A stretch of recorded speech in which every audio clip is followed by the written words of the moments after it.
ज्यादा एंजॉय किस में करते हैं?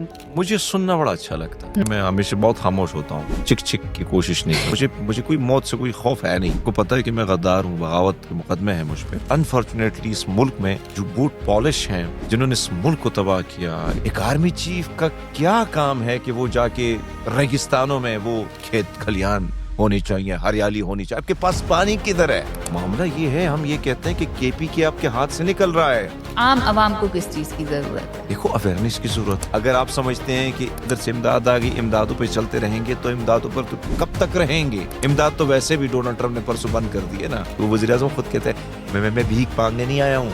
तो शक्ल उस बेचारे की भिखारी जैसी। गद्दार तो ये हैं ये लोग। परसों वज़ीर आज़म कहता है मैं तो बड़ा बेबस हूँ, मेरा बस चले तो मैं। अरे भाई साहब, जब आपका बस नहीं चलता तो आप रिजाइन दे दें। मौला हुसैन के दर पे मैं और आप क्यों जाते हैं? जालिम को ललकार है ना उसको।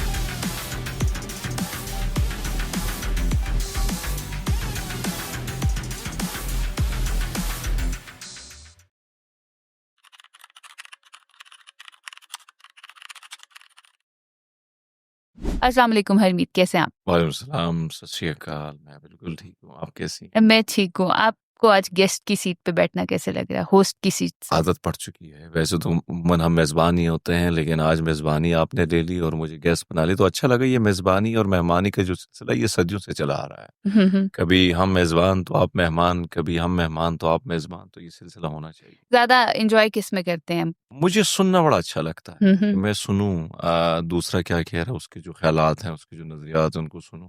और मेरी होस्ट टिंग जो है आपने देखी भी है कि मैं हमेशा बहुत खामोश होता हूँ, सवाल करता हूँ, चिक चिक की कोशिश नहीं करता। कोशिश करते हैं कि पूरा अपनी बात कर पूरा, ले हाँ, अगली। यस, वो शख्स पूरा अपनी बात कर हाँ, ले कि वो क्या कहना चाहता है, क्योंकि लोग उसे सुनना चाहते हैं, मुझे नहीं सुनना चाहते हैं। ठीक है। हाँ तो एज अ होस्ट आप भी बैठी हैं, तो इस वक्त अगर आपने मुझे बुलाया तो लोग कहेंगे हरमीत क्या कह रहा है। हाँ, तो ठीक है। राबिया को तो वैसे ही देखते रहते हैं। हाँ, तो ये एक होस्ट की अंडरस्टैंडिंग होनी जी। चाहिए कि मैं यहाँ पे सवाल करके खामोश रहने के लिए हूँ। नहीं, मैं ये नहीं कहूँगा आप सवाल करें। मैं आदी भी हूँ, करंट अफेयर्स शोज भी किए, कर भी रहा हूँ, तो मेरे लिए कोई वो नहीं होता है। लेकिन उमूमन मैं समझता हूँ कि आपने देखा मेरे साथ बहुत खवातीन ने काम किया है। उनकी प्रॉब्लम ये होती थी जिसकी वजह से मैं उनसे कहता था कि आप गेस्ट को कंप्लीट करने दें। अब ये नहीं कि बीच में बार बार इंटरप्ट करना। सवाल वही है, बार बार दोहराने की कोई जरूरत नहीं है। अच्छा, ये बताएं कि आप होस्ट बने कैसे? ये वाली कहानी हमने बहुत सुनी है, लेकिन एक जो पॉइंट है आपका, हाँ। हमारी पहले भी डिस्कशन हुई कि ना इंग्लिश आती थी,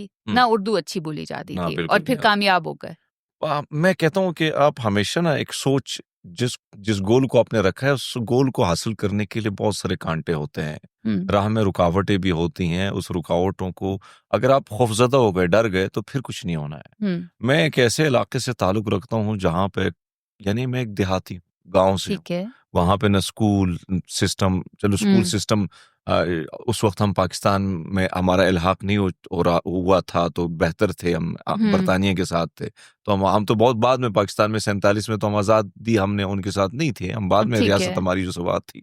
तो स्कूल निज़ाम बहुत अच्छा था और मेरे गांव में स्कूलिंग सिस्टम एजुकेशन पे ज़्यादा तरजीह दी जाती थी। सो वही बात कि वहां से निकल के होस्ट बनना बड़ा मुश्किल भी था, क्योंकि इस्लामाबाद की तरफ आप आते हैं या लाहौर की तरफ, शहर के नौजवान लड़के लड़कियां बड़ी एक्टिव होती हैं हमारे इस हाँ, मुकाबले में। ठीक उसकी है। वजह कि आपको सारी फैसिलिटीज होती हैं, आपको बोलने का, आपको मुख्तलिफ प्रोग्राम में जाने का एक होता है एक्सपीरियंस। हम तो बड़े शर्मीले टाइप होते हैं, देहात से निकल के आप जैसे लोगों को फिर देखते हैं, और बहुत सारे लोग जो हमारे सामने अ, अ, जाहिर बात है हम वहां पर एक अलग मिजाज होते हैं, यहाँ जिंदगी का ढंग थोड़ा अलग है, तो हम बोलते हुए भी थोड़े से कतरा जाते हैं। और मैं बहुत शर्मीला आप हाँ, ये कह सकती हैं कि मैं, मेरे घर में मेहमान आते हैं तो 2 दिन तक तो हरमीत गायब किसी। अब अच्छा, पूरे घर में मैं अपने वालिदैन से भी बात नहीं करता था। मेरा एक दोस्त था संत। अच्छा। संत आजकल हिंदुस्तान शिफ्ट हो गया है, तो मेरे बचपन का दोस्त था, तो मैं उससे बात करता था। तो इंतहाई शर्मीला। तो मुझे अंदर कुछ ऐसी चीज थी कि हाँ, अंदर कुछ तो है, मैं बना हूँ कुछ डिफरेंट करने के लिए। डिफरेंट करने के लिए मीन्स कि अपनी कम्युनिटी में डिफरेंट करने के लिए, ओके। क्योंकि हमारी कम्युनिटी में ज्यादा डॉक्टर का रुझान था। मेरे अपनी फैमिली में बहुत सारे भतीजे भांजे डॉक्टर्स वगैरह, या और फैमिली में एजुकेशन की तरफ कोई लेक्चरर, कोई कोई तो कारोबार की तरफ रुझान था। तो मैंने कहा यार नहीं, ऐसा नहीं है, कुछ डिफरेंट होना चाहिए अपनी कम्युनिटी में। सो दैट्स व्हाई मैं आया। स्ट्रगल बहुत ज्यादा है स्टिल। अभी आप देखें तो मैं ये नहीं कहता हूँ, मैं अभी भी कहता हूँ कि मैंने अभी भी कुछ नहीं सीखा, मैं सीखने के मराइल से अभी भी गुजर रहा हूँ। और यकीनन ये समंदर है, ये इल्म जो है अगर आपने हासिल करना तो हम तो गोते अभी भी लगा रहे हैं, अभी भी किनारे हैं, मंझदार बीच में, मंझदार के कभी अटक स्टोरी जाते नहीं हैं। सुनाई ना, आए कैसे, आए कैसे? हाँ, आया कैसे था, जो आपने बात की तो मेरे एक दोस्त है शाइक, हम्म। जो दोस्त भी थी दोस्त भी है, अब आप अंदाजा लगा लें कि वो खातून भी थी लड़का भी था। है? हाँ, सो मुझे तो एज अ लड़का मिला था वो शाइक। मुझे मलेशिया में जब मैं था तो मैं सोशल मीडिया पे थोड़ा थोड़ा बहुत लिखता भी था, तस्वीरें भी अपलोड करता था, तो शायद शाइक को मैं अच्छा लगा, ताल्लुक हमारे इतना अच्छा बना कि मुझे लगा कि मेरा छोटा भाई है। मुझे बाद में पता चला कि मेरी बहन भी निकल आई है। सो बहरहाल वो हमें लेके आए, और फिर जब मैं पाकिस्तान आया तो बेरोजगारी भी थी, रोजगार नहीं था। मलेशिया को मैं कुछ वजूहात की बिना पर मुझे छोड़ना पड़ा, और जब मैं यहाँ पे आया तो मैंने असिस्टेंट सब इंस्पेक्टर के लिए मैंने वो किया, टेस्ट दिया, मैं क्वालिफाई कर गया, मैं बन गया, मुझे ऑर्डर अच्छा, मिले, जबरदस्त। ट्रेनिंग के लिए मुझे बुलाया गया। सो इधर मैंने ऑडिशन दिए थे, एक नया चैनल आने वाला था पब्लिक न्यूज़ के नाम से, तो मैंने जब ऑडिशन दिया तो वो बड़ा मजे का था, क्योंकि मुझे पहली बार किसी चैनल पे गांव से निकले शख्स को, जब आप टीवी चैनल और एंकर हमारे लिए दुनिया की एक अलग मखलूक हम समझते थे ठीक है। उनको, या तो वहां पे एंकरों के साथ जिनको हम टीवी पे देखते थे, हम उनके साथ तस्वीरें खींच ली। तस्वीरें खींचने के बाद मुझे पता था कि मेरी ना उर्दू अच्छी है ना मुझे अंग्रेजी आती है, मुझे ये क्या सेलेक्ट करेंगे, क्योंकि मेरे सामने इतने खूबसूरत लड़के लड़कियां जिनकी बड़ी अच्छी ड्रेसिंग थी, जो अच्छे अच्छे बोल रहे थे, अच्छी उनकी लुक थी, मेरी लुक भी उस तरह प्यारी नहीं थी। तो मैंने कहा भाई साहब क्या होगा, बस तस्वीरें खींच ली, वायरल कर देंगे हम, स्टूडियो ने हमने चक्कर लगा दिया, तस्वीरें खींच के मैं निकल आ गया, सो गया, अपलोड कर दी कि मैंने वैसे ऑडिशन दिया है, शौक था कि टीवी चैनल गया हूँ। अब मुझे नहीं पता था कि सुबह होएगी और मुझे ब्यूरो चीफ की कॉल आई, भाई साहब क्या हुआ, ये तुम्हारी तस्वीर है, तो तुम तो एंकर बने नहीं हो, तो दुनिया ने तो आपको बना दिया। तो मैंने जब वेबसाइट देखे तो मैंने कहा भाई साहब ये तो जाती हो गई, क्योंकि गांव का हूं मैं, गांव जाऊंगा फिर लोग कहेंगे वो शुरली छोड़ दिए बंदे ने, ऐसे ही होता है ना गांव में, तो ठीक फिर है। छेड़ने के लिए।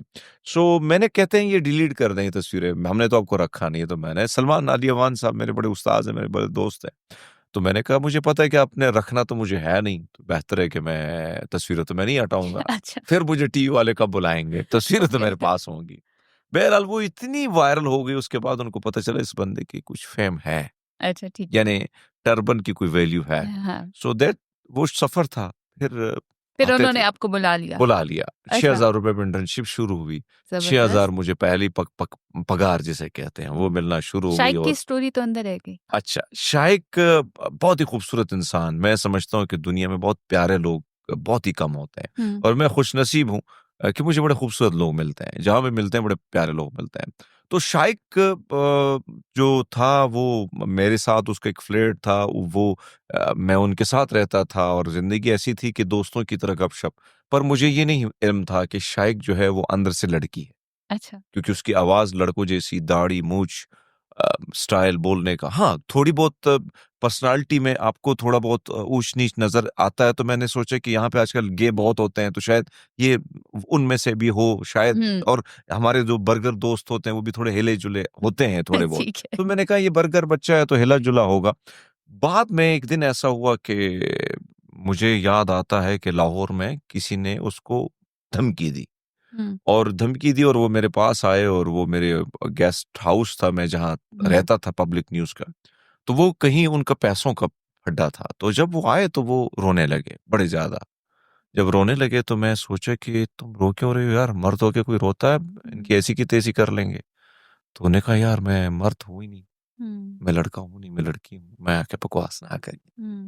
बहरहाल जो चीजें उसने छेड़ी मैं शॉक हो गया, और फिर उसने मुझे बताया कि यार क्या उसकी वजूहात थी जिसकी वजह से उसको ये भेस बदलना पड़ा, क्योंकि अंदर जो चेंजेस आ रही थी जिस्म में, लेकिन उसके नॉर्मल जो हमारे जो खवातीन के पीरियड्स वगैरह होते हैं वो उसके नॉर्मल थे, पर अक्सर वो मुझे अभी भी बाहर हैं तो मुझे कहते हैं यार जब मेरे पीरियड्स होते थे तो आप ना मुझे कभी एक टैबलेट्स दिया करते थे, कभी स्टमक पेन होगा ये होगा, मैं क्या बेड़ा घर मैंने की पता सी कि तू प्रॉब्लम तेरी कोई और रहेगा। सो आई थिंक अब वो बरतानिया चला गया है, ठीक है। और पाकिस्तान को छोड़ के और अपने रूप में वापस आ गई है वो, ठीक है। यानी वो लड़का लड़की अपने रूप में वापस आ गई। ओके। सो उसको वहां पे तो असylum भी मिल गया है। जो गेटअप है अब उसने खत्म कर खत्म दिया किया है और अब क्योंकि शाइक वो जो है वो शाइका बन चुकी है। शाइका जो है अब उसका नाम बड़ा खूबसूरत सा है। सो नाम उसने चेंज कर दिया है और अपना सब कुछ चेंज करके, उसकी वजह ये कि वो कहता था कि मैं जब वहां चली गई तो फिर कहती थी, यहाँ तो हम्म। कहता था तो कहती थी कि मैं कैद में थी वहां पे। हम्म। मैंने अपने अंदर वो लड़की के जो जज्बात हैं वो सारी चीजें कैद की थी। अब मुझे नहीं पता था कि वो उसके अंदर जो लड़की थी, बाद में उन्होंने मुझे कहा कि मुझे आपसे मोहब्बत थी, मुझे आप अच्छे लगते थे, हम्म। इसलिए मैं आपके लिए हर मैदान पे खड़ी होती थी और यही मसला था। तो उसको मैं पसंद था, यानी ओके। मैं उसकी पहली मोहब्बत आप ये कह सकते और उसने आपको इंट्रोड्यूस कराया हैं। इंडस्ट्री एग्जैक्टली, में। मीडिया में। अच्छा यस, अच्छा, सही, तो ये स्टोरी थी पीछे। जी बिल्कुल। और फिर ये इंग्लिश उर्दू की जंग कैसे लड़ी? उर्दू तो उसके लिए बड़ी प्रैक्टिस करता था। बड़े प्रोड्यूसर होते थे वो, तो ख्वातीन को ज़्यादा हम्म। तरजीह देते थे। मेरे जैसे बंदा जब बाहर आता था तो कहते थे यार इसने बड़ा कर करना, ये एंकर बन सकता है, और उर्दू तो इसको आती नहीं है, पता नहीं किस पठान को पकड़ के ले आए हैं, पता नहीं क्या होगा इसका। क्योंकि उनको सबसे ज़्यादा तकलीफ ये होती थी कि ज़्यादा खूबसूरत दोशीज़ाएँ होती थी, प्रोड्यूसर खुश होते थे कि इनको ट्रेनिंग कराएँ। मेरे जैसे बंदे को थोड़ी उन्होंने ट्रेनिंग कराई थी, और मेरी एक और प्रॉब्लम थी। मैं सुबह 7 बजे आता था, रात 1 बजे रात 1 बजे तक मेहनत करता था। मेहनत करता था। पैसे भी नहीं होते थे क्योंकि वहाँ खाना भी मिलता था, तो मैं कहा सुबह का खाना खाया, हम्म। रात का भी खाना खा लेते हैं, यहाँ से निकल जाते हैं। तो कभी-कभी ऐसा था कि वहाँ पर बैठ-बैठ के, लेकिन ये होता था कि स्क्रिप्ट मिलता, पढ़ता, जाके प्रैक्टिस करता था, सुनता था कि ये कैसे ये हम्म। प्रोनाउंस करती, ये कैसे पढ़ती हैं ख़वातीन, ये सब कुछ। तो मुझे आज भी एक दिन याद है कि मैंने पहला वॉइस ओवर किया, तो वो एक एंकर थी।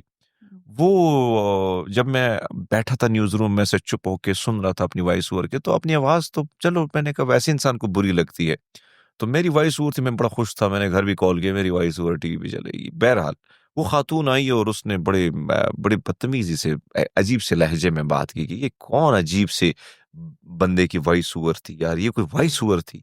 हम्म। तो यहाँ पे लगी बहुत दिल टूट ज़्यादा, गया। बहुत दिल टूट गया। मैं कि यार ये तो बड़ा मुश्किल है यार, ऐसे मुश्किल होगा। तो जो सलमान अली अवान साहब हैं, उन्होंने उस खातून को लिटरली डाँटा। उसने हम्म। कहा आपकी क्या हालत थी पहले? आप भी तो इसी तरह थी। अच्छा, ये खातून जाती है क्योंकि मेरे दिल पे थोड़ी-सी आह लगी थी, और जैसे ये ऑन एयर होती है और ये टीवी पे जाती है तो इससे बहुत बड़ा भंड हो जाता है। अच्छा, आपकी बद्दुआ लग गई। पता नहीं, मैं बददुआ देता नहीं हूँ। मैं कहता हूँ ठीक है। खुश रहो। पता नहीं, शायद दिल रब ने दिल उसको से भी कुछ बताना था निकला। कि इन्हें ना हम्म। अच्छा, वो जैसे एंटर होती है तो डायरेक्टर न्यूज़ ने उसकी बेइज़्ज़ती कर ली। हम्म। तो उसके बाद मैंने ना हर चीज़ पे बड़ा फ़ोकस किया कि मुझे रिपोर्टिंग करना है, अच्छा मुझे टाइपिंग करना है, मुझे 1 मिनट्स में इतने 60 से ज़्यादा अल्फ़ाज़ लिखने। हम्म। जो बर्गर बच्चे होते थे आज भी हैं, हम्म। दोस्तियाँ उनके साथ आज भी हैं। कुछ कम हो गई हैं, कुछ उनकी मसरूफ़ियत ज़्यादा हो गई, मीडिया से आउट हो गए। तो उनकी मसरूफ़ियत ये होती थी कि आया, चिल किया, तस्वीर ले ली, सेल्फ़ी ले ली और खाने-पीने गए, चले गए। हमारे पास तो बड़े मुश्किल से पैसे होते थे जो आते हम्म। थे, और उसको बचा-बचा के सोचते थे कि भई साहब ये पूरा महीना चलाने हैं। सो ये बड़ा मुश्किल मरहला था, ऐसा नहीं था, आसान नहीं था सब कुछ। हम्म। और आज आसान लगता है पीछे मुड़ के देखते हैं? ब्लेसिंग लगती है या लगता है ब्लेसिंग है। कि अगर आसानी होती तो शायद कहीं आगे होता, या लगता है कि देखिए, उस मुश्किल ने अभी यहाँ भी पहुँचाया है? रुकावटें तो मेरी ज़िंदगी में हैं। हुँ। जहाँ पर मेरी सोच थी कि पूरे पाकिस्तान में कहीं एक गैर मुस्लिमों से कहीं एक ऐसा शख्स निकलने की कोशिश हुँ। कर रहा है, और बड़ी मुश्किल जहाँ पे एक ऐसी कम्युनिटी जो बोल नहीं सकती है। यानी हुँ। आप ये तो वैसे ही 14 अगस्त के दिन ये आप तस्वीरें शाया कर लेते हैं, अक़लियतें आज़ाद हैं। आजकल तो मेजॉरिटी आज़ाद नहीं, उसका बेड़ा गर्क कर दिया है, हुँ। हर तरफ से जो पाबंदियाँ हैं। मसला जो है वो मेरी कम्युनिटी से निकल कर बोलना था। और हुँ। आप मेरी प्रोफाइल निकालें तो मेरे ख्याल में यहाँ पे कोई सिख या हिंदू या क्रिश्चियन की हिम्मत नहीं होगी जो बोलता है जो मैं बोलता हूँ। बिल्कुल। और मुझे मुझे कोई मौत से कोई खौफ है नहीं। हुँ। और आपको पता है कि मैं गद्दार हूँ, बगावत के मुकदमे हैं मुझ पे। सो यहाँ तक पहुँचना जो था, या जो सोच थी कि शायद मुझे एक्सेप्टेंस बड़ी जगहों में मिल जाएगी और कहेंगे यार एक अच्छी तस्वीर जा रही दुनिया में। वो नहीं मिली। देखो, लोगों ने सपोर्ट किया, बहुत प्यार दिया। मीडिया में कई जगह में सीवी गई तो इस वजह से हटा दिया गया, यार ये बोलता सख्त है। हुँ। अभी मुझे रिसेंटली ये कॉल है, परसों चैनल में मैं गया, तो मैंने सच्ची-सच्ची बातें की, तो अभी मुझे कॉल है कि आपका जो वो पॉडकास्ट है उसको रोक दिया गया है। तो मैंने कहा चौकीदार ये काम करते हैं, चौकीदार ने रोक लिया होगा, मुझे पता है क्योंकि उसमें सच बात है। और जो ज़ाहिर बात है, आपका जो चौकीदार बाहर खड़ा हुआ है, तो उसको अगर आप कहें कि कुर्सी से उठ के खड़ा हो जाओ, वो कहेगा यार कुर्सी बड़ी आरामदेह है, तो मैं कैसे उठ जाऊँ, आपने मुझे ऐसे क्यों बोला? तो गुस्से में आएगा, तो वो गुस्से में आ जाता है, ये बड़ा प्रॉब्लम है। ये प्रॉब्लम है। अभी आपने कहा कि आप पे गद्दारी के मुकदमे हैं, बगावत के मुकदमे हैं, लेकिन एक आपका इंटरव्यू मैं सुन रही थी जहाँ पे आपने ये भी कहा कि कई दफ़ा आपको ऑफ़र आई कि इंडिया आ जाओ या हाँ हम बाहर से जो सही गद्दार और बागी लोग हैं उन्होंने कहा कि हम आपको सपोर्ट करेंगे। ऐसा ही है, तो ऐसा ही है। आप अपने मुल्क के खिलाफ बोलो और अभी आप खुद को कह रहे हैं कि मैं गद्दार भी हूँ और बागी भी हूँ। देखिए, 2 इसके वो हैं, पहलू हैं। एक तरफ तो जो आपने बात की कि हिंदुस्तान की तरफ से ऑफ़र थी, जब मेरे जवान भाई का मर्डर होता है, तो उन्होंने कहा कि आप आएँ, हम आपको सपोर्ट करेंगे, इंडिया के बड़े-बड़े चैनल पे बिठाएँगे, आपको घर देंगे, बंगला, गाड़ी जो है, हम आपको अच्छी सैलरी देंगे। हुँ, तो मुझे आज भी वो दिन याद है कि मैंने रोते उसको कहा, "तो फिर मुझे करना क्या होगा? वही करना होगा जो तारिक फ़तेह करता है।" तो उसने कहा, "सर, ऐसे ही होता है।" हुँ। मैं कहा, "नहीं, मैं अपने मुल्क के खिलाफ नहीं जा सकता। ये मेरा सिर्फ़ मसला है।" इसलिए नहीं गए कि मुल्क के खिलाफ मुल्क के बोलो। खिलाफ। अच्छा चुप फिर आपने बात की कि बगावत और गद्दारी, आजकल तो ये हम एक इसको एक तमगे की सूरत में ले रहे हैं। अच्छा। गद्दार वो है, बागी वो है, जो इस वक़्त इस मुल्क की सोच रहा है। हुँ, यहाँ इस अनफॉर्च्यूनेटली इस मुल्क में जो बूट पॉलिश हैं, जिन्होंने इस मुल्क को तबाह किया, इस मुल्क को आज देखें ना हम दुनिया के हर करप्शन इंडेक्स में अगर आप देखें तो हमने रिकॉर्ड वहाँ पे बना दिया है। आर्टिफ़िशियल इंटेलिजेंस में दुनिया में 82 ममालिक आर्टिफ़िशियल इंटेलिजेंस यूज़ कर रही है, उसमें 78वां नंबर हमारा है। हुँ, दुनिया की तरजीहात क्या हैं, हमारी क्या हैं? मुझे ये बताएँ कि हम कहते हैं कि आपके मोहल्ले में आपका जो पड़ोसी है, उसके साथ उधर वो सकीना की भी नहीं बन रही, आयशा की भी नहीं बन रही है, वो रुबीना की भी नहीं बन रही है, तो फिर सोचना होगा कि ये जो पड़ोसी है, ये जो खालिद है, भई इसकी कोई गलतियाँ हैं ना। हाँ। आपने ईरान के साथ आपकी नहीं लगती है, अफ़गानिस्तान के साथ आप पंगा लेना हुँ, चाहते हैं, हिंदुस्तान के लिए आपने परसों जो इवेंट कराया, हुँ, जिन लोगों को पहले तो आप कहते हैं कि वो लोग पाबंदियाँ आपने लगाई कि हमने उन लोगों को ख़त्म किया, जेलों में डाला। उन लोगों के हाथों में दोबारा क्लशनकोफ़े थमा के आपने जो कश्मीर में पैगाम दिया, तो आप दोबारा लड़ना चाहते हैं। चाइना आपसे नाराज़ हो गया है, चाइना के वो जो हमारे क्या उसे कहते हैं, वज़ीर पॉलिश ये हुँ, सॉरी ये नक़वी जो पॉलिश के ज़रिए आया हुआ है, रिश्तेदारियाँ निभाई जा रही हैं। तो वो उसको वो पहले जाता है पीटीआई के खिलाफ हुँ, वहाँ पे अमेरिका में और उसको बगैर दावत के वो जाता है। यानी अंदाज़ा लगा लें कि भुट्टो का नवासा जाता है, सेल्फी लेता है और वो भी किसके साथ? ट्रम्प के साथ नहीं होती, ट्रम्प की स्क्रीन के साथ। हुँ, यानी भुट्टो जो है अगर उसकी रूह भी सोचती होगी कि ये कैसे-कैसे नमूने पैदा हुए हैं मेरे ख़ानदान में। हुँ, ख़ानदान तो उसका नहीं है, ज़बरदस्ती थोपा गया है। मामला ये है कि नकवी ने जो गलती की तो उसको हम क्यों लेके गए चाइना? हुँ, हैं? आपने देखा होगा आप तो देहात से शायद हैं या नहीं है, मैं हूँ। वहाँ पे अगर गरीब आदमी कोई ऐसी हरकत करता है तो उसको 2-3 और गरीब मिल के जाते हैं वो खान के पास कि इसको माफ़ी दे दो, गलती हो गई है खान साहब माफ़ी दे दो। तो हमने मोहसिन नकवी को ज़रदारी साहब हाथ जोड़ के लेके गए चाइनीज़ के पास कि इसको माफ़ी दे दो, गलती से ये गया था ब्लॉक में वैसे इसने तस्वीर खींचनी थी कि मैं बड़ी लॉबिंग के लिए आया पीटीआई के खिलाफ। तो आपकी औकात ये रह गई है। तो हम तो ये निशानदेही करते कि पड़ोसियों अच्छा फिर वो छोड़ दें एक आर्मी चीफ का क्या काम है कि वो जाके रेगिस्तानों में वो भाई कहते हैं कि खेत खलियान होने चाहिए, हरियाली होनी चाहिए। आपके पास पानी किधर है? हुँ, पहले तो मुझे बताएं आपकी इमरजेंसी नाफिज हो गई है, रावलपिंडी और इस्लामाबाद में पानी नहीं है। हुँ, आप उन रेगिस्तानों में क्या करोगे? किसानों के साथ जो जुल्म ज्यादती हुई है, क्या किसानों का अज़ाला हुआ है? हुँ, क्या जो मुताले पाकिस्तान में हम कहते थे कि पाकिस्तान ज़री मुल्क है, हाँ, वो तो हकीकी तौर पर पेश करें ना। ठीक है। तो भई आर्मी खुद चीफ का कफ़ील ये है काम नहीं है कि पाकिस्तान। वो इधर जाके अच्छा जो सियासी कहते हैं हम सियासी नहीं है, सियासी बयान सारे बयान उनके सियासी होते हैं। हुँ, मामला ये है हम ये कहते हैं कि केपीके आपके हाथ से निकल रहा है। हुँ, मौलाना फजल रहमान साहब या मैं खुद बलूचिस्तान गया हूँ 5 से 6 ज़िलों में आप नहीं जा सकती हैं। आपके सिक्योरिटी एहलकार नहीं जा सकते। परसों जो हुआ है 7 बंदों को निकाल के किसने गोलियाँ मारी हैं। हुँ, तो इट्स मीन आपकी रेड खत्म हो चुकी है। मेरे इलाकों में तालिबान रात को आते हैं, चौकियों पर कब्जा कर लेते हैं, पुलिस थानों से गायब है। तो ये काम आईनी हुदूद में रहकर अगर आप अपनी ड्यूटी सरअंजाम देते तो ये बलूचिस्तान में क्या हो रहा है, केपी में क्या हो रहा है, लोगों के अंदर जो लावा पक रहा है, हुँ, क्या मैं ये तो बड़ा आसान काम है कि इधर मैं अपने लिए जो है लोगों को बुला दूं, कुछ टिकटॉकरों को बुला दूं और कुछ सिस्टम ऐसे क्रिएट करूं कि स्टूडेंट्स को 100-200 लेके मुझे पता है कि कैसे बनाते हैं ये आप चाहते हैं ये वाली पॉडकास्ट भी चौकीदार जो है वो बंद कर दें। तो मैं तो चाहता हूं कि अगर आप चौकीदार का काम यही है लेकिन ये सारा कुछ आपको पता है कि हो रहा है। फिर आपने अरशद शरीफ के लिए भी बहुत इंटरव्यूज़ किए और उनके लिए भी एक आवाज़ उठाते रहे बड़ी देर तक। इमरान रियाज के साथ भी आपका ताल्लुक है और फिर भी आप बोलना बंद नहीं करते। और फिर गद्दारी भी हो जाती, मुकदमे भी हो जाते हैं। देखो, अगर मैं और आप बोलना बंद कर देंगे तो अवाम तो वैसे डरी हुई है, सहमी हुई है, नाउमीदी है।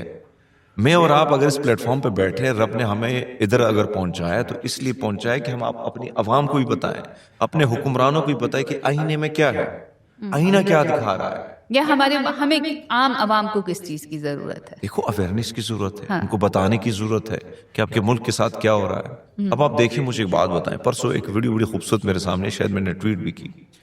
आप कहीं जाए पहाड़ा चिनार के इलाकों में, यानी वहां पे जो पहाड़ है ना, सफेदी ओढ़ी हुई है, खूबसूरत झरने हैं, खेत खलियान है, वहां का लोबिया, रेड बीन इंतहाई मजे का है, बहुत सारी चीजें मजे की, लोग बड़े खूबसूरत लोग हैं। आपने दो को लड़ा लड़ा के शिया सुन्नी की लड़ाई को बना बना के आपने वहां पे क्या कर दिया? यानी जिस जगह को हमने टूरिस्ट प्लेस बनाना, आपने टेरेस बना दिया उसको। सवात में क्या हुआ? लोगों को दर बदर किया गया। किसने किया? सबको पता है। बात यह है कि हम इन चीजों के कहते भाई साहब ना करें। दुनिया, अगर आप समझते हैं कि इधर पैदा किया उसको मरवा दिया, इधर से इमदाद आ गई, इमदादों पे चलते रहेंगे तो इमदादों पर तो कब तक रहेंगे? इमदाद तो वैसे भी डोनाल्ड ट्रम्प ने परसों बंद कर दी है ना, अब वो भी तो बंद हो गई है। जब तक हम अपने माशी सूरत को बेहतर नहीं करेंगे, जो भीख मांगना, ये जो कटोरा 70 साल से हम लेके फिर रहे हैं, एक से पैसा दे दो, पैसा थोड़ा करके, सारी उम्र कोई नहीं देगा आपको। भिखारी एक दफा आता है, दूसरी दफा आप कहते हैं ऐसी की तैसी तेरी, तो हमारी ये औकात रहेगी। वो वज़ीर आज़म खुद कहते हैं मैं भीख मांगने नहीं आया हूँ, वो तो शक्ल उस बेचारे की भिखारी जैसी है, तो लोगों को लगता है कि भिखारी आ गया, मांगने के लिए आ गया।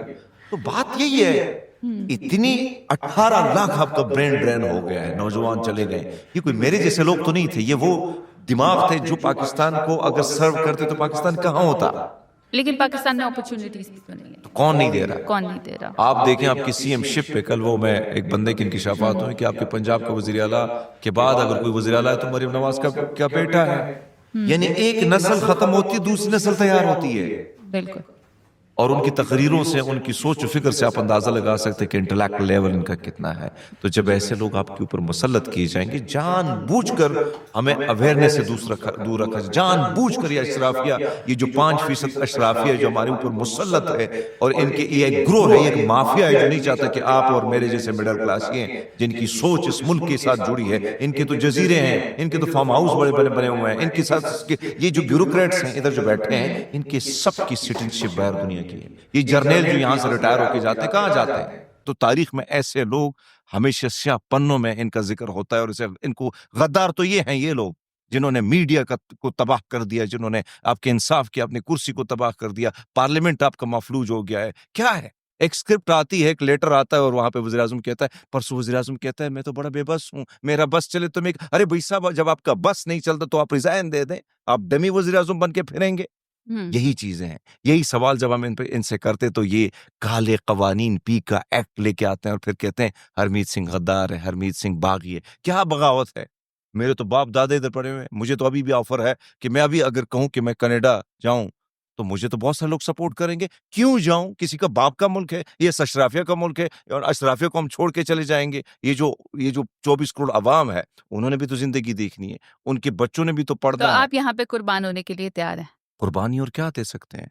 सही। कई दफा जॉब से निकाला गया, कई दफा जो है, आपको पता है कि मैं यहाँ से भागता हूँ, एक कोर्ट में जाता हूँ तो दूसरे कचहरी में चला जाता हूँ। हम्म। मेरी जो सैलरी है वो सैलरी से मैं जाके मचल के जमा करा रहा हूँ। सही। तो मैं तो परेशानी झील रहा हूँ।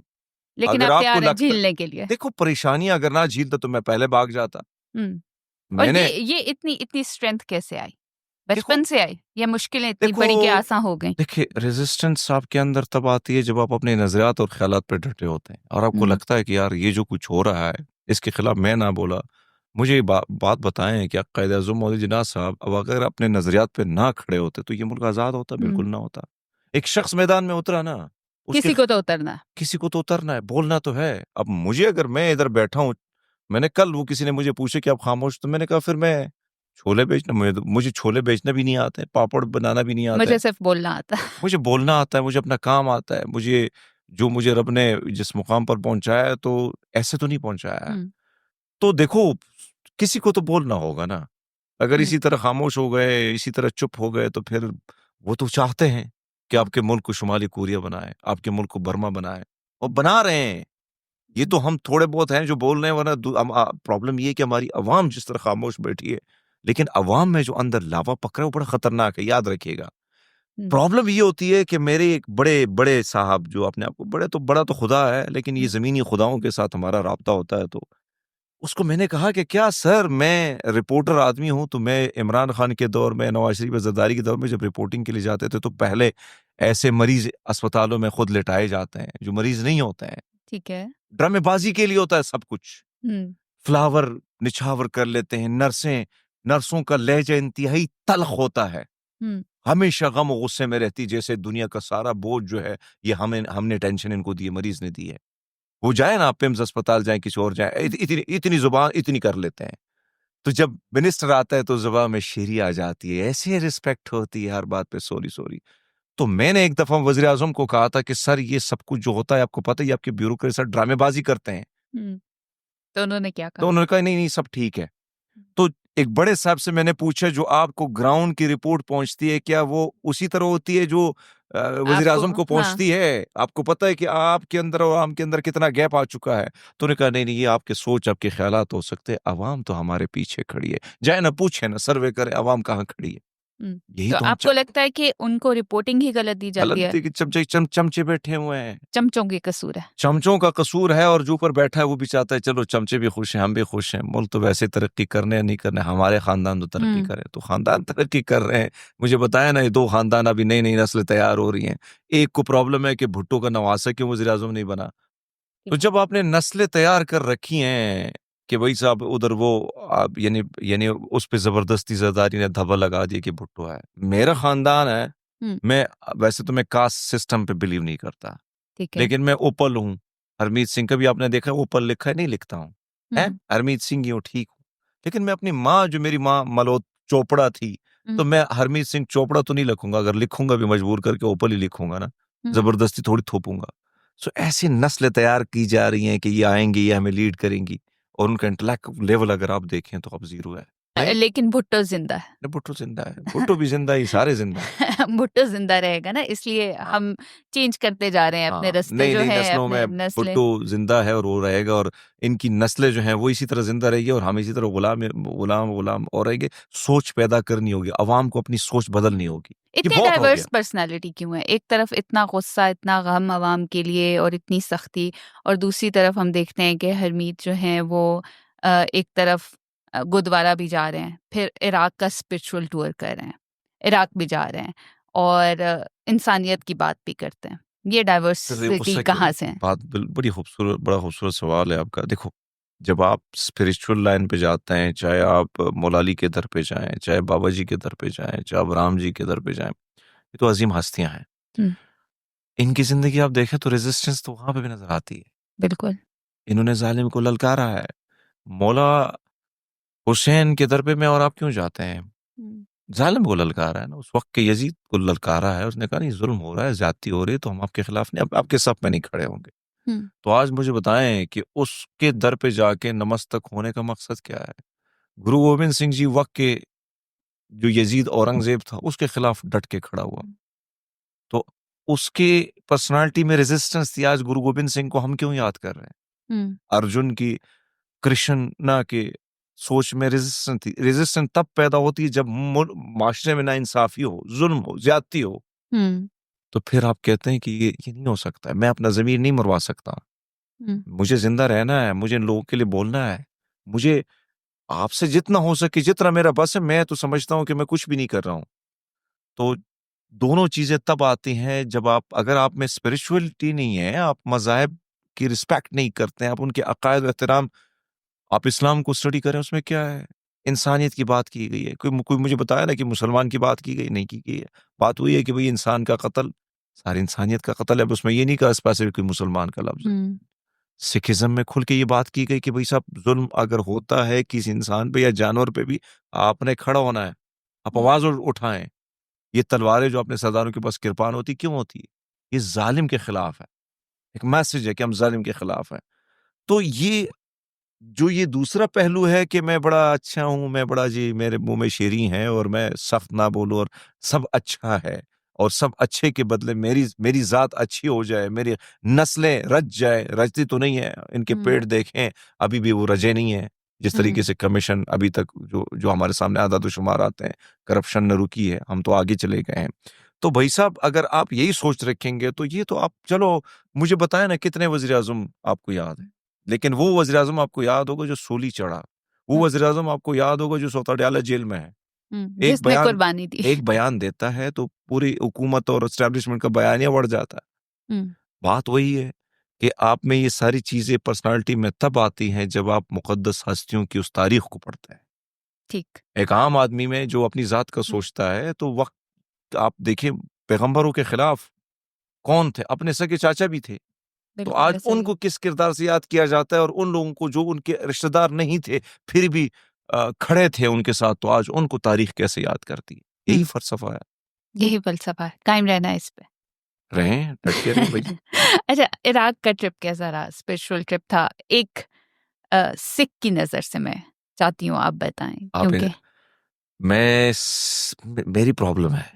ठीक है, मैं कहता हूँ इंसानियत की नज़र से देख ले। चलें इंसानियत की नज़र से बताएँ। सो इराक वैसे तो मैंने पढ़ा बहुत था मौला हुसैन जी के हवाले से, मौला अली की बहादुरी के किस्से, फिर इंसाफ के किस्से, फिर उनके कॉल जो हमारे हुँ, सामने आते थे। अब यहाँ पे 2 स्टोरियाँ हैं। ठीक है। अगर क्योंकि मेरे जिस जगह पे मैंने आँख खोली, मज़हब जो है इंसान की वो होती है, यानी ये मेरे बस में नहीं होता। जहाँ मैंने पैदा हुआ, जहाँ से मैंने आप सीखा। अडॉप्ट करते एंड हो, मिरास।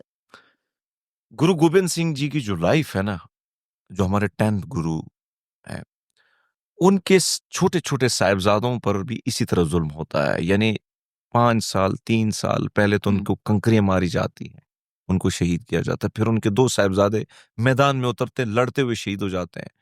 और लड़ाई हिंद को बचाने की होती है, ज़ालिम को ललकारने की होती है। उन पर भी इसी तरह पानी बंद कर दिया जाता है, उन पर भी इसी तरह ज़ुल्म, अच्छा, बड़े ये मसाइल। स्टोरी तो यस, हमने नहीं सुनी। तो ये मसला ये है ना, आप लोग पढ़ते नहीं हैं, उसकी हुँ, वजह ये है कि आप समझते हैं कि शायद हमारा ईमान खोखला हो जाएगा। हम तो कहते हैं, भई सबको पढ़ो, सीखो। इसीलिए तो प्रॉब्लम होती है, हमारे बहुत सारे लोगों को, पाकिस्तानियों हुँ, को नहीं पता है इवन ये नहीं पता कि हिंदुइज़्म और सिखिज़्म में क्या फ़र्क है। बिल्कुल, ये बड़ा प्रॉब्लम है। हम जानना ही नहीं चाहते। और जानना ही नहीं चाहते, वो कहते हैं शायद हमारे अकायद जो है डगमगा जाएँगे, हालाँकि हुँ, मेरे पास बाइबल भी है, मेरे हुँ, पास कुरान शरीफ भी है। हुँ, और अगर आपको यकीन ना आए तो मुझे गिफ्ट किया था इंजीनियर मिर्ज़ा ने, जब मैंने उनका इंटरव्यू किया था।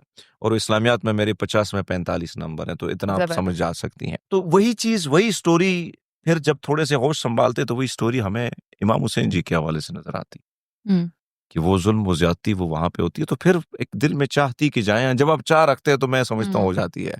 ठीक है। तो मैं वहाँ पे पहुँचा और मुझे एज़ अ स्टेट गेस्ट बुलाया गया। जब मैं वहाँ पे गया तो यकीनन वो सफ़र बड़ा खूबसूरत, बहुत प्यारा हुँ, सफ़र। हमारे गुरुद्वारों में ये है कि बाबा गुरु नानक जी ने जो शुरू किया था खान लंगर का हुँ, सिस्टम, हमें तो पता है कि गुरुद्वारे में आपके बूट, शूज़ भी पॉलिश होंगे, आपका ख़्याल भी रखा जाएगा, सब कुछ। लेकिन मुझे मुसलमानों के बारे में नहीं इल्म था, क्योंकि मैं ठीक है, जहाँ से हूँ वहाँ ये चीज़ नहीं थी। ओके। तो देखिए जी, आपने जो बात की तो मैं कूफा से निकलता हूँ। कूफा वो इलाका है जहाँ पे मौला अली यानी मौला हुसैन को रोका जाता है। ठीक है। कूफे के लोग जो हैं हुँ, इनकार करते हैं। और वहाँ पे मौला अली का वो दर भी मैंने देखा कि यार देखो, वक़्त का बादशाह, शहंशाह आप ये कहें, उसका घर कितना है आपको पता है? छोटे-छोटे से रूम हैं, 2 कमरे। वो 1 ही या 2 कमरे हैं, वो ठीक भी है। मैंने देखा। वहाँ से वो सफ़र इश्क जो है, जब आप नजफ़ की तरफ आते हैं तो एक चीज़ मुझे दोस्त ने बताई थी, रज़ी ताहिर, वो कहते हैं कि हरमीत, ये जो नजफ़ है ना, यहाँ पे आप बड़े ताकतवर, आप बड़े बहादुर फ़ील करेंगे। हुँ, हुँ, कूफा और नजफ़ की मिट्टी में कोई ऐसी तासीर है। महके में सुरली छोड़ रहा हुँ, है? होता है ना, लोग ज़्यादा मज़हबी ऐसे होते हैं। बना देते हैं, कहानी है। मैं वहाँ से निकलता हूँ, नजफ़ से मैं शुरुआत होती है, नजफ़ के हरम में जाके मैं हाज़िरी देता हूँ मौला अली के दर पे, और वहाँ से मैं निकलता हूँ। निकलते-निकलते रास्ते को मैं देखता हूँ, रास्ते में जो अरबईन का ये सफ़र है, जिसे अरबईनी कहा जाता है। अब वहाँ पे लोगों के चेहरों पर मुस्कुराहट है, गर्मी है, लोगों ने किसी कोई कोई गरीब है तो उसने हाथ का पंखा उठाया और आपकी तरफ ऐसे कर रहा ना है, करे खिदमत ही ऐसा। खिदमत हाँ, है। हाँ। हाँ, कोई किसी ने जूस शहद का तैयार किया वो आपको पिला रहा है और स्माइली फेस के साथ, हुँ, कोई माथे पे बल नहीं है। अच्छा, इससे पहले मैंने देखा कि नजफ के लोगों ने घर अपने खाली किए, अपने बरामदे, और वहां पर बेड और जिनसे जो कुछ हुआ उन्होंने जो यात्री हैं, जो हुँ, जायरीन हैं, उनके लिए बिछाए हुए हैं, खाना राइट। सब कुछ। लेकिन अरबईन का ये सफर इतना खूबसूरत है कि मैं देखता हूँ कि कैंप में मैं जाता हूँ तो लोग मुझे कहते हैं, पाजी आप आ जाओ, आप थके होंगे, हम आपकी मालिश करते हैं। तो हुँ, वो आके आपके पाँव दबाते हैं। अच्छा, अच्छा। कुछ और लोग खड़े तो उन्होंने ब्रश उठाया होता है, आपकी शूज पॉलिश करते हैं। तो मेरे लिए ये चीज इसलिए मुख्तलिफ थी कि गुरुद्वारे में तो मैंने देखी थी, पहली बार मैं ऐसे देख रहा था। हुँ, अच्छा, मुझे कुछ ज्यादा मोहब्बत मिली। हुँ, तो ये सफर जब मैं देख रहा था, जिसका जो बस चले, जो किस्म का खाना अगर आपके दिल में आता है कि मैं ये खाऊं, तो आपके सामने मौजूद होता है। दुनिया ज़बरदस्त। का हर किस्म का डिश हुँ, वो इस अरबईन के सफर में है। अच्छा, गर्मी होने के बावजूद आप ऐसा महसूस करते हैं कि एक अलग सी दुनिया में आप मगन होते हैं, आपको हुँ, परवाह ही नहीं होती गर्मी। लोग एक ऐसे इश्क में मुब्तला है कि वो पैदल बगैर कि ऐसे लोगों को मैंने देखा कि जिनके चप्पल भी नहीं होता है। और वो, अच्छा, 2.5 करोड़ लोग, मेरे पास जो आदाद सरकारी आदाद शुमार थे, इन 2.5 करोड़ लोगों में लड़कियां भी थी, लड़के भी थे, बुजुर्ग भी थे, खवातीन भी थी। सिंगल हरेसमेंट केस मैंने नहीं देखा है, हुँ, सिंगल चोरी का केस नहीं देखा है, सिंगल ये केस नहीं देखा है कि आज वही यहाँ पे सिग्नल ऑफ कर दो या डेटा बंद कर दो या पुलिसों को खड़ा, हालांकि दाइश वहां पे बॉर्डर पे मौजूद है। राइट। 2.5 करोड़ लोग। तो जब ये हरम में हम दाखिल हुए मौला हुसैन के, तो मेरी वीडियो पड़ी भी है, आप मेरी वो मैंने बनाया भी डॉक्यूमेंट्री, उसमें आप देख भी सकते हैं। रब दी सौं खा के कह रहा हूं कि मेरे अंदर कोई अजीब से ख्यालात थे, हुँ, अजीब सी मेरी वाइब्स बदल गई। और मैं जब उस मैदान में खड़ा होता हूँ और मैं उस मैदान के बारे में सोचता हूँ कि वो आ, मासूम अली असगर, हुँ, जिसकी क्या उम्र थी, जिसको शहीद किया गया, तो मुझे वो साहिबजादे याद आते हैं कि हाय। हुँ, फिर मैं मौला अब्बास को देखता हूँ कि वो जब उस पानी की बूंद बूंद के लिए तरसते हैं और बिल्कुल नहर जो है वो बिल्कुल पास ही से गुजर रही है, हुँ, और उस नहर से गुजरते हुए जब वो मशकीज़ा लाते हैं तो एक तीर चलाया जाए तो उसका बाजू कट शहीद हो जाता है, दूसरा चलाते हैं, दूसरा शहीद। वो मशकीज़ा उठाते हैं दांतों से चबा के कि मैं इनको पानी पिला दूं, ये जो बैठे हुए हैं। जी, यकीन माने, और लोग तमाशा देख रहे हो। मैं सोचता हूँ कि ये तमाशा, ये कितने जालिम लोग होंगे जो तमाशा देख के कह कह लगाते होंगे, क्योंकि वहां पे कह कह लगाए जा रहे थे, एक एक को जब तीर से निशाना बनाता। तो बिलीव में कि मेरे ये जो रोंगटे ये खड़े हो जाते हैं। हुँ, तब मुझे महसूस होता है कि अब मेरे अंदर एक अजीब सा इंसान आ गया है, और मैं उस बात को बिल्कुल अग्री करता हूँ रजी ताहिर की कि वहां पे मैं बहादुर था, यहाँ पे मासूम सा हो गया। अंदर से अजीब सा डर पैदा हो गया। और डर ये नहीं कि मौला हुसैन को डरे थे, हाँ, डरे ये नहीं थे, बच्चों को देखते हैं कि मेरे ये किसी और के बच्चे अपने ही बच्चे हैं, अपने भी शहीद होते हैं, औरों के भी शहीद होते हैं, सबको अपना समझते हैं। हुँ, तो ये जो तस्वीर है, जब आप इसको फील करते हैं तो आपके अंदर चेंजेस आती हैं। और यहाँ से निकलते हुए एक नौजवान मेरे सामने आता है, और वो मुझे देखता है और वो रोते-रोते मेरे गले लग जाता है। हुँ, हुँ, जब गले लग जाता है तो मुझे कहता है कि मैंने आपकी वीडियोज़ देखी, आप मौला हुसैन के दर पे आए हैं और आपने जो बातें की हैं मौला हुसैन जी के हवाले से, वो मेरे दिल को लगी, और मैंने चाहा कि आप मुझे मिलोगे तो मैं आपके गले मिलूँगा, मैं रोऊँगा। अच्छा, तो आप गैर मुस्लिम हो के, तो मैंने कहा जी, जिस तरह पानी पे किसी का नाम नहीं लिखा होता कि मुसलमान ने पीना है, हिंदू ने पीना है, पानी तो सबके लिए, तो मौला हुसैन तो सबके हैं। तो मैंने अगर उनकी शान में कोई 2-3 बातें की हैं, तो मैं समझता हूँ कि वो तो उनके पाँव के खाक के बराबर भी नहीं है। हुँ, अच्छा, वो लड़के को मैंने हौसला दिया, आके मैं बैठा हूँ खाने पे, तो मैं भी रोने लगना लगा। हुँ, तो ये तासीर बड़ी डिफरेंट है। इराकी ये लोगों में वहाँ की तासीर है। एग्ज़ैक्टली। अच्छा, इराकी लोग बहुत डोनेशन देते हैं, बहुत हुँ, खुले दिल के लोग हैं। इंस्टेड ऑफ यानी ईरान की तरफ में लेके जाओ तो ईरान के लोग ना खाते हैं, ना खिलाते हैं। ठीक है। लेकिन वहाँ पे मैंने एक डिफरेंट चीज़ देखी है। तो और वहाँ पे क्या देखा? ये सफ़र मुख्तलिफ था। हाँ, हाँ, अच्छा, मुझे किसी ने कहा था कि आपके पास जितने भी पैसे हो ना, आपसे ₹1 नहीं लगेगा, और हकीकत ये थी कि मेरे से ₹1 नहीं लिया। उसकी वजह ये दस्तार तो नहीं थी? नहीं, वो तो सबको खिलाते हैं, किसी से पूछते अच्छा, नहीं। अच्छा, दस्तार की बात करूँ, मैं अपने दोस्त से ये कह रहा था कि अगर मैं किसी ये पाकिस्तान की किसी मस्जिद में जाता तो शायद हुँ, अभी मेरा सर कट ही कलम कर जाता, जाता। खत्म किया जाता कि ओह! ये नजस है, ये काफ़िर है, ये है। अब यकीन करे जिस जिस हरम में जाता था लोग वीआईपी प्रोटोकॉल देते हैं। ये है कि मुल्ला हुसैन के दर पे आया हुआ है। अच्छा, मैंने सिर्फ सिख नहीं था वहां पे, हुँ, मैंने क्रिश्चियन देखे, मैंने हिंदूज देखे, मैंने पादरियों को देखा, हुँ, हुँ, और सब मौला हुसैन के इश्क में मुब्तला थे, और वो आगे की तरफ बढ़ रहे, किसी ने मुझसे पूछा ही नहीं है। तो वहां की वाइब्स टोटली डिफरेंट है, यहाँ के मुसलमान बड़े डिफरेंट है, वो डिफरेंट है। वो डिफरेंट लोग हैं, माजरत के साथ शायद आप लोगों को बुरा लगे, पाकिस्तानियों को जल्दी बुरा लग जाता है। हकीकत है कि वहां की वाइब्स बड़ी डिफरेंट है। अच्छा, पाकिस्तानी सिखइज़्म जो है, उसके अंदर कितनी एक्सेप्टेंस है बाकी मज़ाहिब के लिए? पाकिस्तानी सिख जो है ना, वो उन पे असर पड़ चुका है इस माशरे का, इस सोसाइटी का। इसीलिए पाकिस्तानी वर्ड यूज़ हार्ड, किया ना, यस। सिखिज़्म का हाँ वर्ड यूज़ हाँ, नहीं किया। तो वो हार्ड है, वो हार्ड है। एक्सेप्टेंस नहीं है उनमें। वही जो पाको हिंद के मसले हैं, वो सारे वो के सारे सारे। इनके दिलो दिमाग में, क्योंकि ज्यादातर आपको पता है कि हमारे पख्तून पटरी में, और फिर ऐसे पटरी में हम पड़े बड़े जहाँ पे आपको पता है कि एजुकेशन से हमें दूर रखा गया, हुँ, और जो बेचारे तिरा और इन इलाकों में पले बड़े, तो उनकी एजुकेशन थी नहीं, तो उनमें अभी भी एक्सट्रीमिज्म का बहुत अंसर पाया जाता हुँ, एक्सट्रीमिस्ट हैं। है। ओके। उसकी वजह ये कि जब आप जिस जिस सोसाइटी का बड़ा असर पड़ता है आपकी जुबान पे, बिल्कुल ऐसा आपकी ही है, सोच फिक्र बिल्कुल पे, ऐसा। तो मैं ये वो नहीं कर रहा हूँ, ब्लेम कर रहा हूँ कि वह पख्तून है, उन बेचारे पख्तूनों को भी तो पीछे हुँ, रखा गया ना। अब बादशाह खान को जब पढ़ेंगी, तो खान अब्दुल गफार खान जब एजुकेशन की बात करते, तो उन पे कई फतवे मौलवी हजरात कर लेते हैं, हुँ, क्योंकि अंग्रेज नहीं चाह रहा था कि पख्तून जैसे गयूर लोग हैं तो उनको एजुकेशन के करीब लाया जाए। अगर उनमें बिल्कुल। अवेयरनेस आएगी तो रेजिस्टेंस तो उनके खून हुँ, में है, तो इसलिए तो उनको दूर रखना था। इसीलिए जो है गफार बाबा पे इस किस्म के फतवे लगे। तो ये जो तिरा की पटरी के, पिशावर से पटरी के या वजीरिस्तान के हुँ, इलाकों के हैं, इनमें हार्ट था, इनकी हुँ। थिंक अभी भी कई यानी वो समझते हैं कि शायद वो सिख हैं, कोई और सिख नहीं है। जिस तरह आप लोगों में कहा जाता हाँ, है ये यस, मुसलमान है, ये नहीं है। ठीक है। तो मेरे बारे में भी उनके बड़े फतवे हैं कि ये कोई हिंदू है, कोई पता नहीं क्या बहरूपिया है, कोई क्या है। तो हमने उनसे थोड़ी सर्टिफिकेट लेने हैं। ठीक है। मेरा और उसका कनेक्शन। तो आपको लगता है कि ये जो सख्ती है, क्योंकि आप एज़ अ सिख हुँ, आप पाकिस्तान में भी रहते हैं, यहाँ के मुसलमान को भी देखा है, फिर इराक में भी होके आए हैं और एक्सपोज़र है आपका, मुख़्तलिफ़ लोगों से मिलते हैं, तो आपको लगता है कि सख्ती इस रीजन में है? रीजन में, हमारी सोच में, हमारे सख्ती ख़्यालात। जो है वो मज़ाहिब में नहीं है। ना, ना, ना, ना, ना, ना। हाँ। मज़हब तो बड़ा सॉफ्ट है, मज़हब तो प्यार की बात करता है, हुँ, प्यार की का भाषण देता है। आप देखिए ना कि मोहम्मद साहब जी जो हैं, उन पर क्या-क्या ज़ुल्म नहीं किए गए। हुँ, लेकिन फिर वो क्या करते हैं, फिर भी कहते हैं, यार आपको चोट तो नहीं लगी? हुँ, आपको तकलीफ तो नहीं हुई?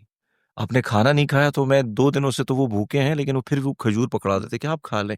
वो ये नहीं पूछते कि आपका मज़हब क्या है? आप देखिए उनकी ज़िंदगी के हवाले से जो मैंने पढ़ा है, उनमें अगर आप देखें कि अगर कोई शख़्स किसी और मज़हब का है, जिसे आप लोग काफ़िर हुँ, कहते हैं, जिसे अरबी में काफ़िर यानी मुनकर, ठीक है। उनसे उन्होंने मज़हब तो नहीं पूछा है। हुँ। जब उनकी रहमत सबके लिए क्रिश्चियन थी, आते हैं, रहमतुल आलमीन। यस, तो यही चीज़, व्हाई नॉट इस तस्वीर को आप दुनिया में लेके चलें। हुँ, पाकिस्तान प्रॉब्लम ये है कि बाबा गुरु नानक जी ने तो ये नहीं कहा कि हिंदू अच्छा या मुसलमान। उसने तो कहा कि अव्वल अल्लाह नूर पाया, कुदरत के सब बंदे, एक नूर ते सब जग उपजा, कौन पले कौन बने। ये तो रब की नूर से पैदा मखलूक है। हुँ, मैं और आप कौन होते हैं कि ये अच्छा है, ये बुरा है? ये तो रब पे छोड़ दो, सारे ही अच्छे हैं। हुँ, तो अगर वो फ़लसफ़ा या हज़रत मोहम्मद जी का फ़लसफ़ा अगर आप लोग इस पे अमल करना शुरू करेंगे, तो ये माफ़िया कहाँ जाएगा? ये पैसा कैसे कमाएँगे? ये एक्सट्रीमिज़्म, ये जंग-ओ-जदल और ये पूरी इंडस्ट्री कहाँ जाएगी? हाँ, मसला यही है। असला कैसे निकलेगा असलहा कैसे बिचेगा और असलहा कैसे निकलेगा? और पैसे कैसे कमाए जाएँगे। अच्छा हरमीत, ये सारा कुछ तो हो गया। आपको लगता है कि आपकी दस्तार और आपकी कड़े की वज़ह से आपको बहुत ज़्यादा फ़ायदे भी हुए हैं? अब मैं समझता हूँ कि मेरी मेरी दस्तान ने मुझे बहुत इज़्ज़त दी है। हुँ, हुँ, मैं तो कुछ भी नहीं हूँ। मैं अभी भी मैं आपको मैं एक मामूली सा, एक अदना सा इंसान हूँ, बहुत ही पापी इंसान हूँ, और मुझे नहीं मेरे इल्म था कि लेकिन ये दस्तार पाकिस्तान ने। में कहने का मकसद ये था, हाँ, सॉरी मेरा ख़्याल है राइट क्वेश्चन करना चाहिए कि पाकिस्तान में कहते हैं कि अक़लियतें जो हैं, माइनॉरिटीज़ जो हैं, वो महफ़ूज़ नहीं हैं। वो तो सच है। वो सच है, मुसलमान भी महफ़ूज़ नहीं है।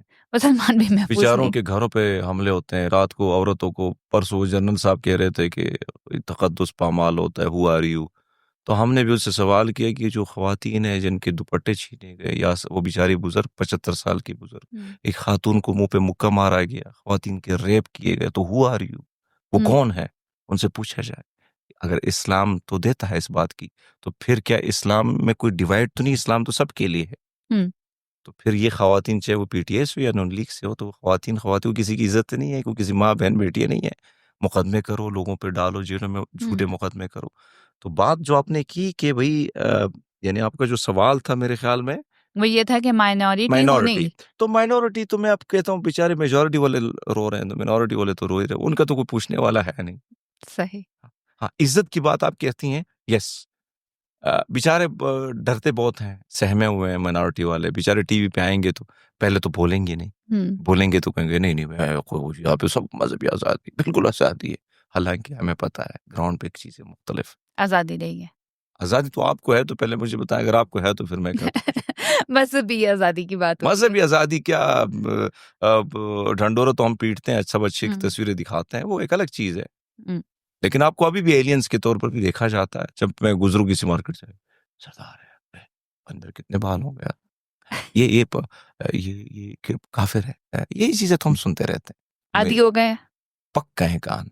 कान पक गए हैं। हाँ, स्कूल से लेकर कॉलेज, कॉलेज से लेकर यूनिवर्सिटी। अभी रिसेंटली मैं पब्लिक न्यूज़ में था, तो एक मौलवी साहब, हुँ। तो मौलवी साहब खड़े थे कि शो में एंट्री थी, लेकिन किसी ने उसको जो है लिफ्ट नहीं कराई। मैंने जाके मौलवी साहब को केबिन में बिठाया, अपने केबिन में, अपनी हुँ। कुर्सी पे। मैंने कहा मौलाना साहब हैं। मैंने उनको चाय पिलाई, ठंडा पानी, गर्मी थी, जून जुलाई की गर्मी थी। मैंने कहा ठंडा पानी पी लो और एसी में बैठ जाओ। मौलाना साहब शो के बाद दोबारा चलते-चलते मैं कहीं जा रहा था, तो मौलाना साहब रुके, कहते बहुत ही खूबसूरत इंसान हो, बहुत ही प्यारे इंसान हो। मुझे अब दूसरा जुमला समझ आया कि अब आगे क्या बोलने वाले हुँ। हैं। तो कहते काश के मुसलमान होते। तो मैंने कहा मौलाना इतने साहब, सारे और मुसलमान तो थे अच्छा ना। नहीं, तो मैंने उनको जो जवाब दिया, मैंने कहा मौलाना साहब जब आपने एंट्री की तो यहाँ पे कितने मुसलमान थे? कहते सारे ही मुसलमान थे। मैंने कहा किसी ने पानी का पूछे? कहते नहीं। मैंने कहा किसी ने बैठने का पूछे? कहते, मैंने कहा किसने पूछे? कहते आपने। तो मैंने कहा फिर मैं अच्छा हुआ या वो हो गया? अगर मैं भी मुसलमान हूँ फिर आपको चाय का बिल को पूछेगा नहीं। हुँ, हुँ। मसला ये है कि सारे अच्छे हैं। मकसद ये नहीं कि मुसलमान बुरा है, लेकिन सोच बदलनी होगी। जो हमें जहाँ है उसे जीने जो देना जो चाहिए। जो है उसके जीने दो। लोग हम पे हँसते हैं कि जब हम दूसरों से पूछते हैं आपके मज़हब, आपकी ये तो फिर आपकी कमज़ोरी है कि आपको किसी का मज़हब का पता नहीं है। आप हुँ। पढ़ें ना उनके बारे में। अगर आपका ईमान इतना डगमगाता है कि भई सब मैं अगर पढ़ूँगा तो शायद मेरे अक़ायद पर इसका असर होगा। अरे भाई साहब, हम 50 में से 45 नंबर लेते हैं, हम पे असर नहीं हुआ और आप पे हो जाएगा। इतना कमज़ोर है आपका ईमान। हुँ। जब आप जाएँगे किसी महफ़िल जाने में बैठेंगे, बाहर दुनिया में जाएँगे, तो आपको ये गोरे से नहीं पूछना होगा कि आपके अक़ायद क्या हैं। वो कहेगा शट अप। हुँ। आपको पता है बाहर दुनिया में सीधे शट अप की कॉल दी जाती है। हाँ, आप किसी से पर्सनल नहीं सवाल कर नहीं कर सकते हैं, सकते। आप एहतराम करें। आप प्यार से अगर मैं किसी जगह जाता हूँ और मैं क्रिश्चियनिटी के बारे में मुझे पता है, मैं कहूँगा यार जीसस के बारे में मैंने पढ़ा है, वहाँ पे ये होता है, वो होता है, वो खुश होगा, अच्छा बंदा अच्छा है, पढ़ा-लिखा है। हुँ। अब मैं सीधे जाऊँगा कि जीसस ने क्यों आप उसको ये कहते हो, वो कहते हो, तो वो कहेगा यार इसकी ऐसी की तैसी। हुँ। तो पढ़ा करें, हाथ जोड़ के बेनती करता हूँ, पूछें, हमें बुरा नहीं लगता है, लेकिन हाँ, सवाल का ढंग भी थोड़ा-सा अच्छा होना चाहिए। अगर मैं रिस्पेक्ट देता हूँ, तो आपको रिस्पेक्ट देनी चाहिए। बिल्कुल। मसला ये है कि आप इतने सहमे हुए हैं कि पता नहीं पढ़ के क्या होगा, कुछ नहीं होना है। मैंने आपको बोला 50 में से 45।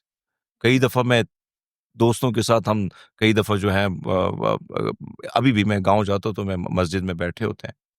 बड़े मस्जिद से हैं। मेरा उस्ताद मौलवी था। मेरे बहुत अच्छे उस्ताद भी मौलवी थे। नॉलेज जो है वो इंसान को इंसान हर सीखना जगह। चाहिए और ये भी मैं नहीं कहता कि मैं पूरे माशरे को कह रहा हूँ कि बुरा है। हुँ। अच्छे लोग हैं तो माशरा कायम है। अच्छे मुसलमान हैं तो ये सिख बच्चे कुछ इधर बैठे हुए हैं। हुँ। अगर ये ना होते सारे जो है उन्होंने तलवारें उठानी होती, सर काटने होते, सारे भाग जाते, किसने रहना था इधर? और कुछ ऐसे भी हैं जो लड़ रहे हैं अपने मुल्क के लिए। लड़ना चाहिए, मुल्क बड़ी मुश्किल से मिला है हमें। अच्छा, आखिरी सवाल। हुँ, इतनी नाउम्मीदी की बातें की, कोई मैं तो उम्मीद नाउम्मीद की नहीं हूँ। उम्मीद की किरण नज़र आती है मुल्क को मैं लेके? तो बिल्कुल नाउम्मीद नहीं होता हूँ। मैं कहता हूँ उम्मीदें बाहर रख, हर मुश्किल के हर रात के बाद अंधेरी रात के बाद ना, अंधेरी रात जितनी लंबी हो और ब ब ज़ुल्म ज़्यादती उसमें क्यों ना हो, वो सूरज ने तो आना है, हुँ। सुबह तो होना है, वो किरणें तो आएँगी, वो तो मैं समझता हूँ कि कौमों की ज़िंदगी में कुर्बानियाँ देनी होती हैं। हुँ। ऐसे नहीं होता कि आपको एक अच्छा माशरा, एक अच्छा मुल्क तब आपको प्रॉब्लम ये है कि हम पे जो मुसल्लत जथे हैं उन्होंने नुकसान दिया है। अब उस नुकसान को ठीक करना मेरी और आपकी ज़िम्मेदारी है। हुँ। तो अगर हम नाउम्मीद हो गए और मुझे परसों मैं ईरान गया तो उधर पाकिस्तानी डॉक्टर थे, तो वो लड़के थे, तो उन्होंने मुझे 15-20 लड़के थे, जब उन्होंने कहा कि हम पाकिस्तान नहीं जाएँगे, तो मैंने कहा क्यों नहीं जाओगे? कहते उधर ज़िंदगी नहीं है, फ्यूचर नहीं है। तो मैंने कहा अगर आप अपनी ज़ात का सोचोगे तो क्या बनेगा? आप अपने घर का ऐसे सोच सकते हो? कहते नहीं। तो मैंने कहा वो घर किसका है? मेरा और आपका है। अगर मैं भी भागूँ, आप भी भागे तो कौन ज़िम्मेदारी लेगा इस घर की? ठीक। घर का बड़ा अगर घर की ज़िम्मेदारी नहीं लेता, घर का फर्द अगर ज़िम्मेदारी नहीं, घर तबाह हो जाता है। ज़िम्मेदारी लेनी होगी, मुश्किलात तो होती हैं। हुँ, एक अच्छे घर को बनाने के लिए मुश्किलात तो उठानी होगी। तो मैं अगर मैं अगर तकलीफ़ें झेल लूँ, तो आने वाला जो मेरा बेटा होगा, जो मेरी नस्लें होंगी, उनके लिए तो कुछ राहतें होंगी ना। तो यही सोच है और उस सोच पर कारबन हूँ, और मुझे पता है कि मेरी ज़िंदगी मज़ीद आगे कोई लास्ट मैसेज? भाई यही कहूँगा कि भई मुल्क के बारे में, मैं तो मुल्क के बारे में फ़िक्रमंद हूँ। इन जो बड़े-बड़े कुर्सियों पे बौने बैठे हैं, इनको यही कहूँगा कि आप अवाम के बीच में जाएँ, अवाम को समझें, उनकी नब्ज़ पकड़ें। ये जो दूरियाँ हैं, ये जो नफ़रतें पैदा हो रही हैं, जो कहीं न कहीं आपकी कोताही और आपकी गलतियों से, और आपने तारीख़ से सीखा नहीं और तारीख़ को दोबारा बार-बार दोहरा रहे हैं, और तो तारीख मत को कीजिएगा। दोबारा तो मत मत दोहराइए। कीजिएगा, दोहराइएगा मत, नुकसान होगा। Thank you so much Harmeet. बहुत आपका शुक्रिया। बहुत शुक्रिया आने का। थैंक आई होप कि मैं ये पूरा का पूरा जो है चला सकूँ। यू। ये so up to let's you. सी। मैंने बोल दिया, अब आपकी ज़िम्मेदारी है। Thank you so much everyone. मिलते हैं दोबारा किसी पॉडकास्ट में। अल्लाह हाफ़िज़।